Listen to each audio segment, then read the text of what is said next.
IKIM Inspirasi Inforia Islami. Terima kasih pada anda terus setia bersama dengan kami dan Alhamdulillah seperti yang kita ketahui untuk slot yang seterusnya, segmen yang seterusnya untuk hari Jumaat insyaAllah bersama dengan tetamu kita untuk segmen Sains dan Islam kita bersama dengan yang berbahagia Datuk Profesor Dr. Azizan Baharudin merupakan Ketua Pengarah IKIM. Jadi Assalamualaikum Datuk. Ya, Waalaikumsalam warahmatullahi wabarakatuh, Mas. Ya, sihat ya Datuk? Ya, sihat kita aja. Sama-sama, Alhamdulillah. Alhamdulillah kita bersiaran juga Datuk walaupun tidak bersama dengan konti ya Datuk ya. Betul, insyaAllah. Masanya akan tiba. Ya, betul-betul. InsyaAllah. Terima kasih apa-apa Datuk bersama kita pada hari ini. Dan juga anda, anda yang lain para pendengar boleh ikuti kami juga melalui streaming kami di Facebook kami IKIM FM. Dan insyaAllah hari ini kita nak bicarakan berkenaan dengan kaitan COVID-19 dan juga alam sekitar ya Datuk ya. Ya, betul. Dan kita pun tahu 22 April ni Hari Alam Sekitar Sedunia Datuk ya. InsyaAllah. Jadi mungkin para pendengar kita nak tahu juga, terutamanya mungkin Datuk boleh kongsi dengan kita lah, macam mana sebenarnya kesan COVID-19 ni ke atas alam sekitar itu sendiri Datuk? Ya, betul. Terima kasih Jamal. Bismillahirrahmanirrahim. Alhamdulillahirrabbilalamin. Wassalatu wassalamu ala asyrafil anbiya wal mursalin wa ala alihi wa ashabi ajma'in. Rabbi shrah li sadri wa yassir li amri wa hlul 'uqdatam min lisani yafqahu qawli. Segala puji kepada Allah SWT yang telah membolehkan kita bertemu di udara ya Mas. Dan juga kita ucapkan Assalamualaikum warahmatullahi wabarakatuh dan ucapan dan doa setingginya kepada Allah SWT supaya kita ini dipeliharalah di dalam keadaan kita menghadapi cubaan ini, insya-Allah. Jadi kita tajuk kita ialah mengemudi di laut ketidaktentuan ya Mas. Dan kaitan pengemudian di lautan ketidaktentuan itu dengan COVID lah dan juga alam sekitar. Kuat alam sekitar, tapi seperti yang Haji Ahmad sebut tadi, kita diperingatkan secara konvensionalnya minggu hadapan 22 bulan April adalah hari dikenang alam sekitar ini di seluruh dunia. Jadi kita sebagai umat Islam tak adalah nak meraihkan apa-apa hari tertentu kerana orang lain meraihkannya, tidak. Di dalam Islam ini alam sekitar itu merupakan kita kata kitab Quran Code, tanda daripada Allah Subhanahu Wa Taala kepada kita semua, dan COVID-19 ini adalah sebahagian daripada fenomena alam sekitar yang orang Islam tidak boleh lari daripada memikirkannya dan juga melihat apakah pengajaran daripadanya. Dalam seminggu yang kebelakang ini dan beberapa minggu belakang ini juga ramai sahabat kita di IKIM telah mengupas beberapa aspek COVID-19 ya, Mas. Kaitannya dengan kita semua dan juga mungkin berkaitan dengan alam sekitar juga. Tapi hari ini kita nak fokus kepada isu mengemudi tadi ya. Dan apa sebenarnya kaitan alam sekitar ini dengan COVID? Ada kaitan ke? Adakah COVID ini membuat alam sekitar itu lebih teruk? Atau sebaliknya? Ataukah adakah punca COVID ini ada kaitan dengan kita menghancurkan alam sekitar sebagai contoh? Atau apa ya? Jadi kita tahu juga banyak analisis dibuat di seluruh dunia oleh pakar-pakar ekonomi dan lain-lain. Dan kita tahu perkembangan di negara-negara tertentu di mana kematiannya begitu tinggi akibat daripada tidak sanggupnya warga negara-negara tersebut mendisiplinkan diri mereka untuk berkurung seperti yang kita lalui sekarang. Jadi kita bukan bercakap dengan bangga diri, tetapi kita nak tahu, kita nak faham bahawasanya dalam hidup ini ada undang-undang. Kalau kita cakap tentang undang-undang yang ada kaitan dengan polis, dengan mahkamah dan sebagainya, di sini kita bercakap tentang undang-undang alam. Dan ada yang bercakap perkara ini dalam konteks ataupun bahasa kita kata sunatullah ya. Inilah ketetapan Allah dalam kita hidup dalam bentuk fizikal. Kita perlu oksigen kan Mas? Ya, betul. Kita perlu air yang bersih. Dan persoalannya sekarang ini ialah kita difahamkan bahawasanya alam sekitar sudah begitu teruk dan begitu banyak kita bercakap tentang perubahan iklim. Ya, betul. Ya.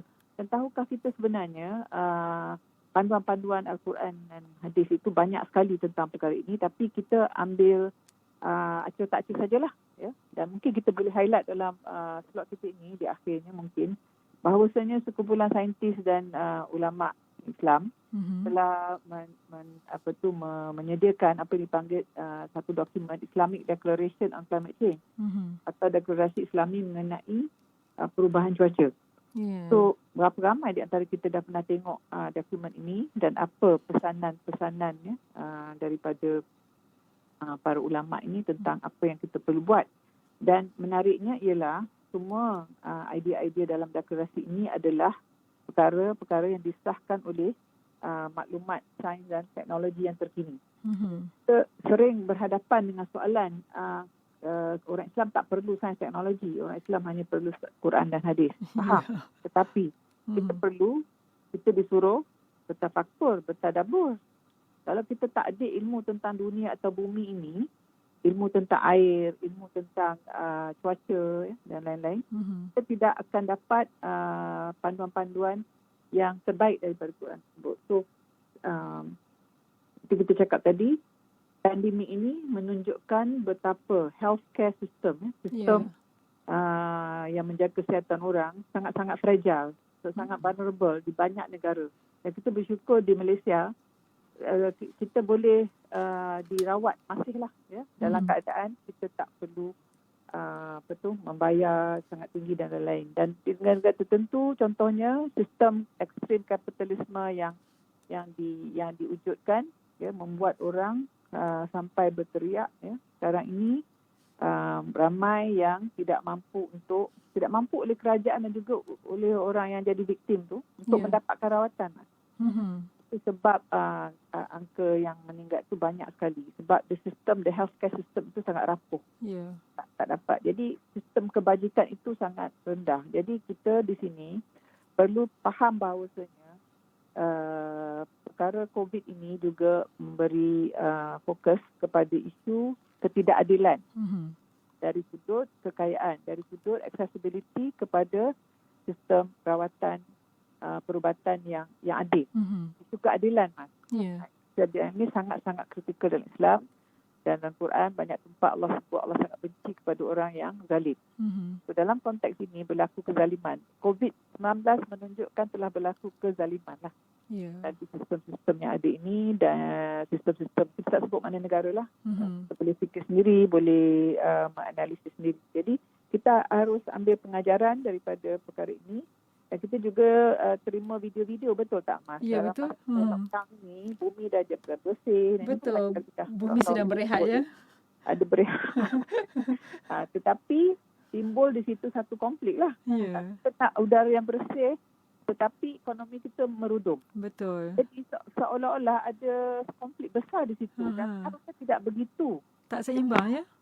Tak seimbang. Jadi perlukah kita, adakah situasinya kita perlu pilih, you nak profit atau you nak kemanusiaan? Which one do you want? People versus profit. Itu yang dikembangkan idea itu di kalangan masyarakat tertentulah. Jadi saya rasa sebagai umat Islam, kita tak macam tu. Allah memberi Quran itu sebagai huda, sebagai panduan hidup. So di sinilah, sekarang inilah masanya saintis Islam, ahli ekonomi Islam, ahli sosiologi Islam, ilmuwan Islam mendalami Quran dan mendapatkan solusi-solusi dan yang didambakan. Dan ini yang dipesankan kepada kita oleh Yang Berhormat Menteri Agama kita masa beliau berada di Radio IKIM beberapa hari yang lalu, bahawa inilah misi dan visi agensi seperti IKIM untuk memberi kefahaman yang lebih lagi. Saya harap, Mas, kita sama-sama dengan sahabat kita di universiti-universiti dan institusi lain mengambil cabaran ini dan terus memberi idea-idea yang bernas lama untuk bagaimana pasca COVID-19 ini kita nak ubah cara kita mentadbir, cara kita menguruskan kita punya sumber alam, dan semuanya ada kaitan dengan alam sekitar lah, seperti yang Mas sebut tadi. Tapi yang menarik juga Datuk sebut tadi macam purple versus profit itu macam dah berlaku konflik nilai kat situ, ya Datuk, ya. Betul. Itulah dia konflik nilai yang sekarang ni tengah menghantui ramai orang. Jadi dia jam kat situ. Kena pilih nak profit ke nak kesihatan. Itu satu permasalahan besar, dan itu sebab kita pilih tajuk mengemudi di laut ketidaktentuan. Ya. Jadi di sebalik ungkapan itu ialah satu ketakutan yang dahsyat bahawasanya nanti tak cukup itu, tak cukup ini. Betul. Nanti kita tutup, kerja kita habis.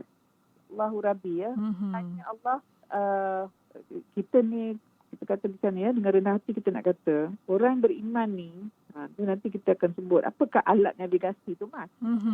Syukur. So kita nak elaborate makna syukur tu dan the what, the why and the how of syukur tu, Mas. Ya. Sebenarnya dapat itulah dia punya lubuk solusi tu, Mas. Dan syukur itu adalah satu, kita kata, tenaga, punca tenaga.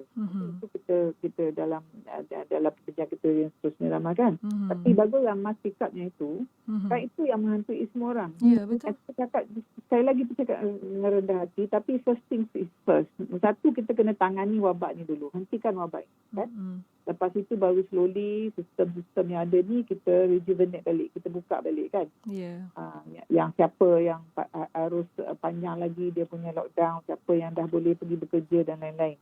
Jadi itulah pengemudian itu sebenarnya banyak bergantung kepada macam mana kita faham alam sekitar ini, macam mana kita sebenarnya sangat berkait dengan alam sekitar ini, bagaimana tampak alam sekitar ini sebenarnya kita tiada lah. Because kalau kan hari ini hari Jumaat ya, dan kita diminta membaca surah Al-Kahfi, banyak dia punya manfaatnya. Ya, dan surah Al-Muluk, di akhir surah Al-Muluk itu disebut, Allah sebut bagaimana sekiranya air yang mengalir itu dah putus, dah tak ada lagi. Dan kebetulan hari ini di banyak kawasan terputus bekalan air. Betul. Jadi kita semua pun dah panik. Jadi semuanya sebenarnya COVID ini mengingatkan kita bahawa begitulah dekatnya kita dengan alam. Bahkan virus itu sendiri adalah sesuatu yang terbit daripada alam. Allah ciptakan dia dalam alam sekitar. Dan seterusnya mungkin kita boleh lihat contoh kan, Mas? Betul, elok juga sebab Datuk pun dah cerita macam sikit tadi pasal air kan terputus. Mungkin bagi contoh supaya kita rasa lebih lagi tanggungjawab kita kan, Datuk? Ya, dengan alam sekitar ni, apa sebenarnya kaitan COVID ni dengan alam sekitar. Ini kita kata contoh yang direct lah. Sebab COVID-19 adalah dari coronavirus. Kita tahu perkataan COVID itu sendiri ialah satu perkataan yang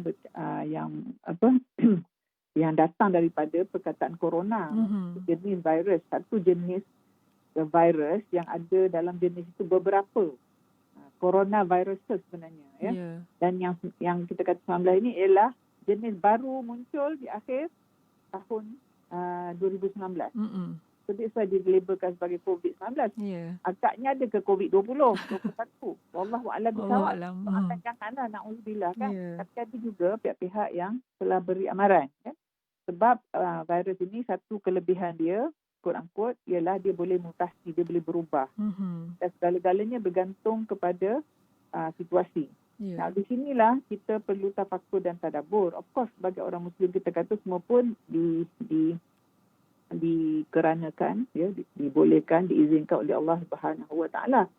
Tapi kita juga diperingatkan ya, bagaimana Saidina Umar misalnya dalam keadaan wabak kan, dia beri jawapan kepada orang yang bertanya, kita mesti lari daripada satu takdir kepada satu takdir yang lain. Jadi maknanya pilihan itu masih di tangan kita. Di satu sudut memang Allah yang mengizinkan segala-galanya, tetapi di satu sudut yang lain memang manusia itu perlu buat pilihan ya, yang lebih baik. Jadi konteks coronavirus ni sebenarnya dia virus ni banyak wujud dalam badan-badan haiwan. Daripada jasad-jasad haiwan. Dan buat sekian lama, ya, apabila alam sekitar terpelihara, contohnya hutan di kawasan tropika terpelihara, virus dan host dia, haiwan-haiwan yang jadi tempat dia menumpang, dia hidup secara simbiotik dengan sihat walafiat je, tak ada apa-apa. Tapi bila manusia menebang hutan atas nama pembangunan dengan cara yang tidak berhemah, dengan cara yang tidak mahu memahami kepentingan stabiliti ataupun keseimbangan yang Mas sebut itu perlu dipelihara, maka terjadilah apa yang dikatakan emergence of the pathogen from the forest. Pathogen tu maknanya benda yang boleh mengakibatkan penyakit lah kan. Jadi contohnya yang kita selalu dengar kan, haiwan seperti nyamuk. Daripada nyamuk tu terbit malaria, denggi, Zika, denggi. Daripada monyet terbit virus-virus yang akibatkan HIV. Dan yang terkini kita lihat daripada kelawar kan, COVID-19. So apa maksudnya di situ ialah kita mesti fikir dengan cara yang lebih baik lagi. Bagaimana selepas ini kalau kita nak tebang hutan juga, apa yang kita perlu buat? Maknanya perlu dirancang dengan baik. Ya. Bukan sewenang-wenangnya ya.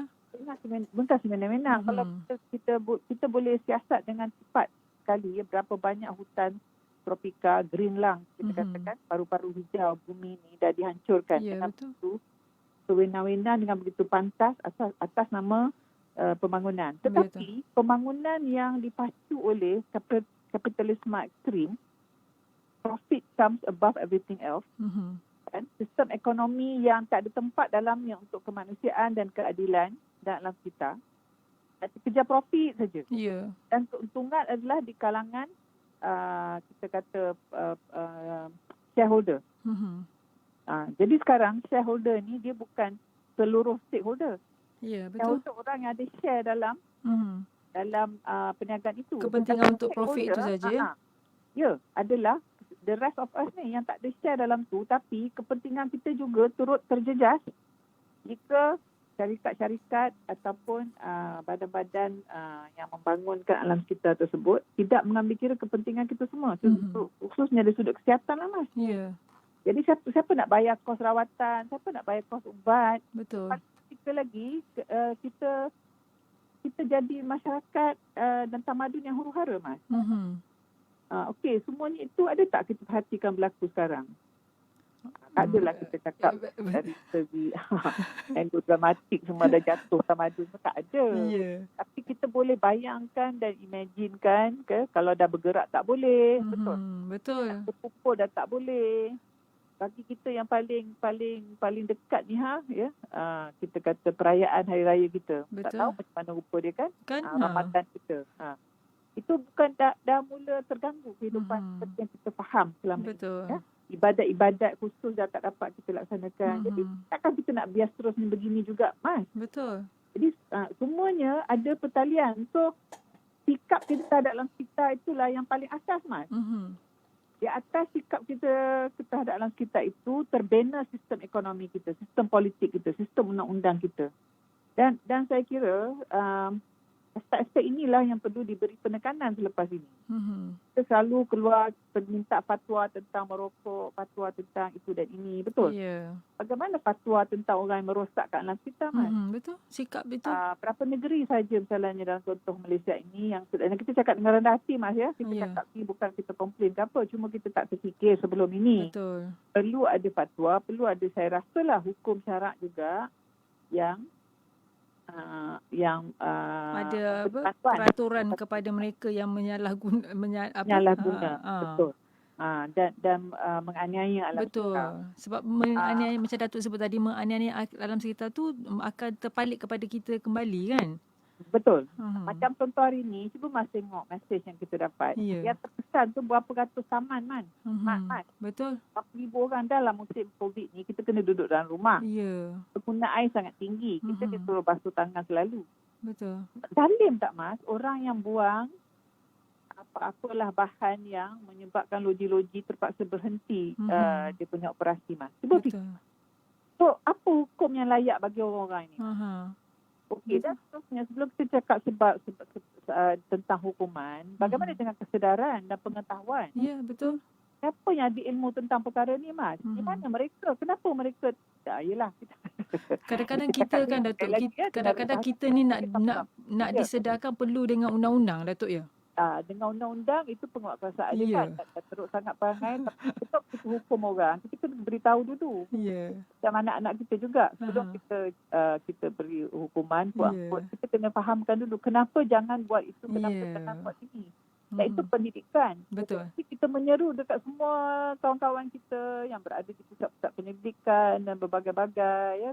Dan inilah peranan kita, Mas, ya, sebagai wartawan di udara kata orang. Betul. Untuk menggembeling modul-modul ini, ilmu-ilmu ini, membantu sahabat kita ini menyebarluaskan ilmu dia. Ini salah satu saya rasa visi dan misi IKIM. Menyebarluaskan kefahaman. Yeah. Dan hari ini dalam konteks dunia hari ini, saya rasa ramai yang sudah menyedari betapa pentingnya kita kembali kepada Maha Pencipta. Kan? Orang yang tak percaya kat Tuhan pun dah kata dah, Mas. Yeah. Perkara ini sangat-sangat menuntut kita berfikir balik siapa kita ni. Manusia ni siapa? Datang pada mana? Duduk sini nak buat apa? Bila duduk sini macam mana hubungan dia dengan alam ini? Bagaimana hubungan dia sama sendiri? The meaning of life, Mas. Yeah. Dan mula timbul sebagai satu soalan yang popular di kalangan orang yang tidak mahu percaya, masih enggan percaya, masih belum faham siapakah Tuhan yang Maha Pencipta itu. Dan kita dah cakap sebelum ini, sekarang juga adalah masanya umat Islam berdakwah, Mas. Yeah. Dakwah bilhal. Negara-negara tertentu, frontliner dia ramai yang terdiri daripada doktor-doktor Muslim. Yang berbagai-bagai contribution dia dalam bidang ini, Mas. Yeah. Sekali lagi kita tak boleh sebut negara lah. Tapi begitu terserlah falsafah mereka di sebalik pengorbanan mereka. Dan hanya Islam saya rasa yang membolehkan seseorang itu berjuang sebagai frontliner. Dan banyak kali dah beri penekanan pada frontliner. Mas, cuba kita bayang, Mas, empati sikit lah. Kalau kita jadi mereka pakai plastik suit PPE tu, Mas, berapa lapis, Mas? Itu, betul. Duduk bawah kemah tengah panas, betul. Mas. Betul. Lepas tu bila balik pula tak boleh terus dengan keluarga. Ya betul. Allah. Ya. Dan mereka meminta panduan, ya, mana mereka tu nak berfalat, sayang apa-apa. Banyak perkara sedang berlaku sekarang ini dan semuanya menuntut kita orang Islam yang berilmu di dalam berbagai-bagai bidang untuk menggembeling tenaga menangani perkara ini. Jadi berbalik kepada alam sekitar tadi, Mas. Sebenarnya memang coronavirus ini ya terbit daripada haiwan. Dan kenapa haiwan tu tiba-tiba dekat dengan kita? Sebab perangai kita, Mas. Yeah. Kita suka makan dia. Kita wildlife trading kita pakai lah. Yeah. Pemerdagangan haiwan-haiwan terpelihara, haiwan-haiwan terancam. Lagi eksotik lagi kita nak try. Ya, sampai nak pupus pun kita nak try lagi.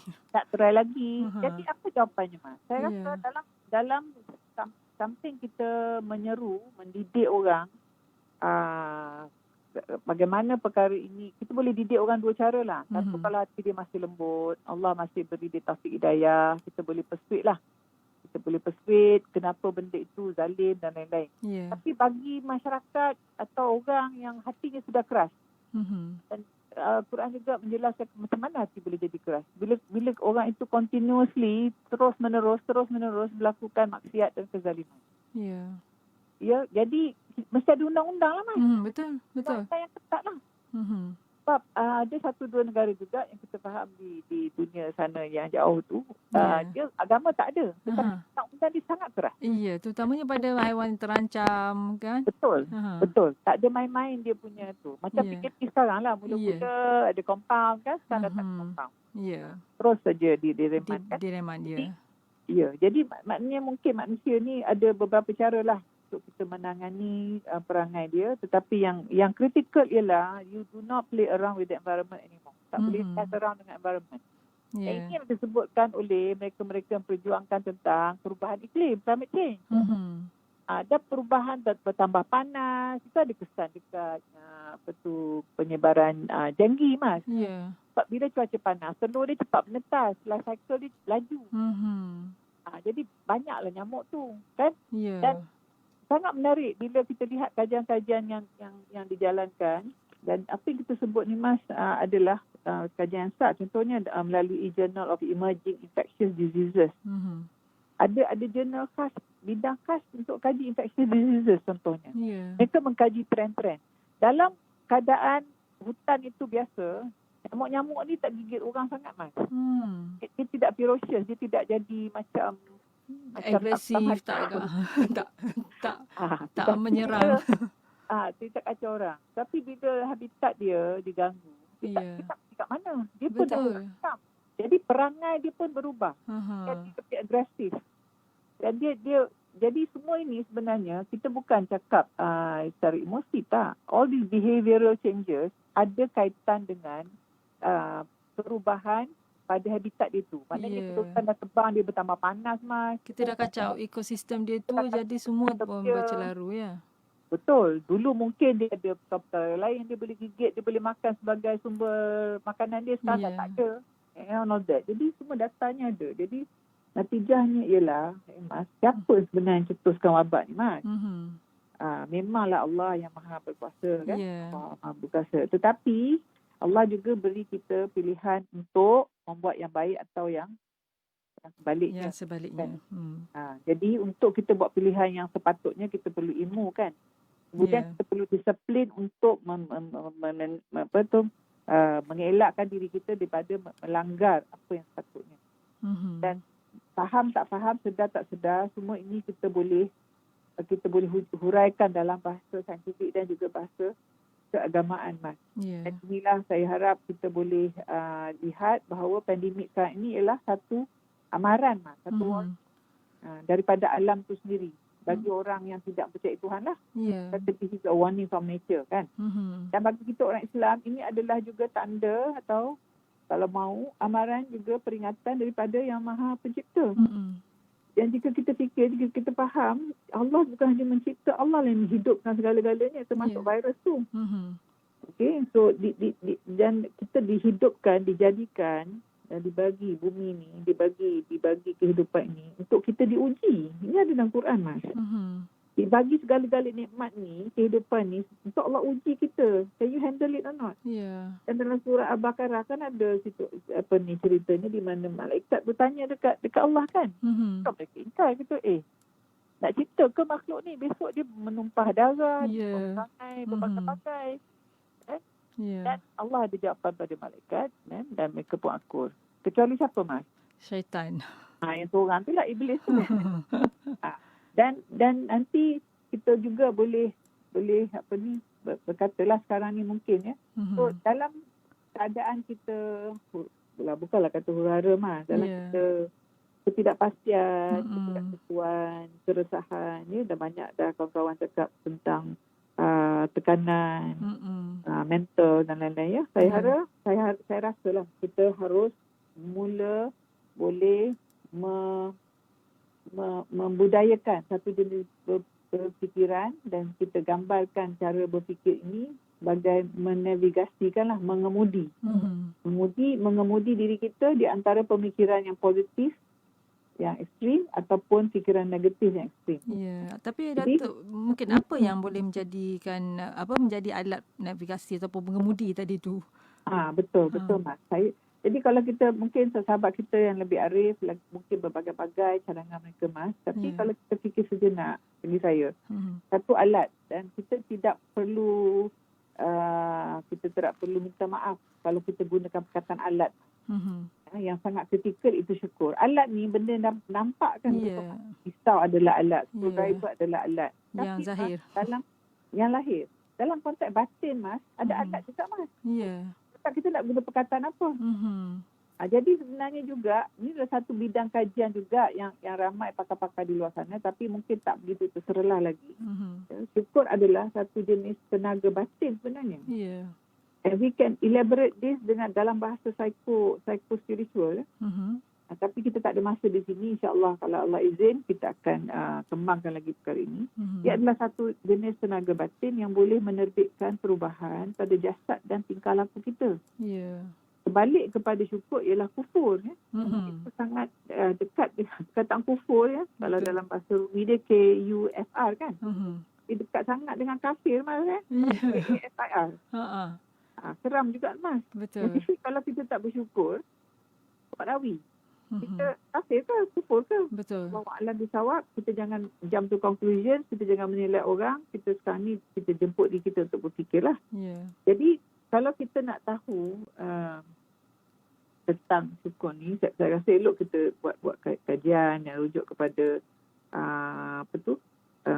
peristiwa yang berlaku lah. Contoh, kita ada terima video juga tentang seorang bekas pesakit COVID. Umur dia dalam lingkaran 90-an. Secara miracle-nya lah. Ramai orang yang macam tak sangka dia ni boleh pulih, Mas.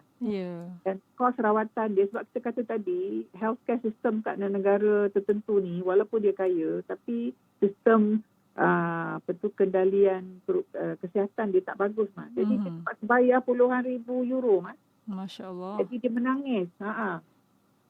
Orang ingat dia menangis sebab dia tak dapat nak bayar. Dia kata tak, dia boleh bayar. Dia menangis sebab selama ni nikmat dia mendapat menghirup oksigen tu selama 90 tahun, dia tak berterima kasih pun. Dia tak hargai pun. Dia tidak mensyukuri pun. Tak ada syukur tu.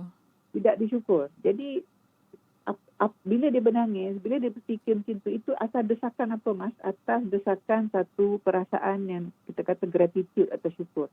Untuk saya tanyalah dia ni Muslim ke apa ke.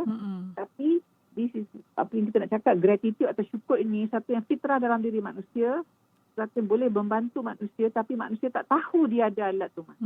Kita take advantage ya, Datuk ya? Dia tak take advantage. So you can resort to this tenaga, energi ini dalam diri. Kita ada benda ni dalam diri kita, tapi kita macam tak faham. Kita tak gunakan dia. Jadi, kabarnya bila dia cakap macam tu, para doktor pun turut menangislah. Doktor, itu ada doktor merawat orang, nampak kan, Mas, orang tu sesak nafas, ya Allah. Menarik nafas and all that, ya. Kita mungkin boleh petik satu ayat Quran di sini, ya, Mas. Bismillahirrahmanirrahim. Fazkuruni fazkurkum. Washkuruli wala takfurun. Maka ingatlah kamu kepadaku, nescaya aku ingat pula kepadamu, dan bersyukurlah kepadaku, dan janganlah kamu mengingkari nikmatku. Allah suruh kita bersyukur, Mas. Dan kita janganlah baca Al-Quran ni seolah-olah, okay, I'll think about it. No. Ini kata Allah, ini kata pencipta kamu. Yelah, I'll think about it. Tetapi maksudnya, percayalah dan terimalah. Ya. Ini pada Al-Baqarah, ayat 152. Ya. Dan lagi satu, Allah kata, mengapa Allah akan menyiksamu jika kamu bersyukur dan beriman. Dan Allah adalah maha mensyukuri, lagi maha mengetahui. An-Nisa ayat 147. Allah mensyukuri, Mas, apabila kita bersyukur. Apa maksudnya tu, Mas? Dan Allah tidak akan menyiksa kita kalau kita bersyukur dan beriman. So dalam keadaan kita takut sangat sekarang ni, ya, kita tak boleh lari daripada hakikat bahawasanya memang kalau kita tak takut tu kita tak normal lah, Mas. Kita tak takut dijangkiti, maknanya kita ada something wrong with us, maknanya. Yakinlah, Allah kata kalau kamu beriman dan kamu bersyukur, kamu tidak akan disiksa oleh Allah. Dan umpama orang bersyukur ini ialah daripada surah Al-A'raf ayat 58, tanah yang baik, tanam-tanamannya tumbuh subur atas izin Allah. Dan tanah yang tidak subur tanamannya hanya tumbuh merana. Demikianlah kami mengulangi tanda-tanda kebesaran kami bagi orang yang bersyukur. So, orang bersyukur ni seolah-olah dia ni adalah tanah yang subur. Subur. Dekat dia, ya. Berbagai tanaman, berbagai perkara yang baik lah. Yang positif, ya. Betul, Mas. Dan dari sudut bahasa, syukur bermaksud membuka, menampakkan, menyingkap, menunjukkan, penuh, lebat. Allahu Akbar. Semua yang baik-baik. Ya, semua yang baik-baik. Daripada maksud yang lebih mendalam ini, kita boleh faham bagaimana syukur adalah alat navigasi yang kita cakap tadi. Betul. Yang amat baik di lautan ketidaktentuan. Ya? Lautan apa? Lautan rasa, lautan fikir, lautan tindakan yang kita sedang alami sekarang. Betul? Bukan lautan kita terjun kat laut apa. Bukan. Lautan dalam diri kita tu. Lautan rasa, fikiran dan kita punya sentuh bergelodak, kocak-kocak. So, kalau kita ada syukur ni, ya, dia akan insya-Allah dengan izin Allah membuka idea-idea baru, ya. Nampakkan kepada kita, menyingkapkan kepada kita makna-makna apa yang berlaku dan mungkin idea-idea baru yang kita boleh buat, ya. Syukur ni, tenaga syukur ni akan menunjukkan kepada kita what else we can do, ya. Dan apa yang kita akan dapat ni digambarkan dengan perkataan lebat, akan penuh. Am I making sense, Mas? Ya, maknanya bila kita bersyukur automatik, insya-Allah kita akan dapat dia punya solusi, Mas. Kita rasa full macam tu, Datuk ya. Secara full, tak sempat kita nak emosi sana, nak nak marah dekat orang. Sampai yelah, ni loji air pula tutup. Marah je kerja kita kan. Padahal daripada kita juga masalah tu. Daripada kita juga masalah tu. Dan syukur yang biasa kita faham mungkin hanya sebagai pujian ya, dalam bentuk kita menyebut Alhamdulillah. Betul tak? Betul. Dan adanya kebaikan-kebaikan yang kita terima dan kita nampak. Dan seterusnya kalau kita tak syukur, Mas, ditakuti sebaliknya kita akan menjadi kufur. Betul. Definisi kufur secara bahasanya bermaksud menutup. Dan dia amat berkaitan dengan makna dari segi syarak yang bermaksud tidak beriman kepada Allah dan Rasulnya, baik dengan cara kita mendustakan atau tidak. Maknanya, Mas, kalau kita tidak bersyukur, mungkin ada kemungkinan kita tidak percaya kepada Allah, tidak beriman kepada Allah dan kepada Rasul. Ada kemungkinan. Sebab dia kata, kita akan berlaku demikian, boleh dengan cara kita sedar ataupun dengan cara pasif saja. Ada orang dia dikufur, kafir, dia tolak keimanan kepada Allah dan Rasul secara aktif kan. Tapi the rest of us ni yang tak bersyukur tu, maknanya kita dah jadi kufur secara pasif. Kalau kita fahamkan daripada penjelasan tadi lah. So if you are not in the zone of bersyukur, kalau kita tidak bersyukur, ditakuti kita ni sudah kufur secara pasif.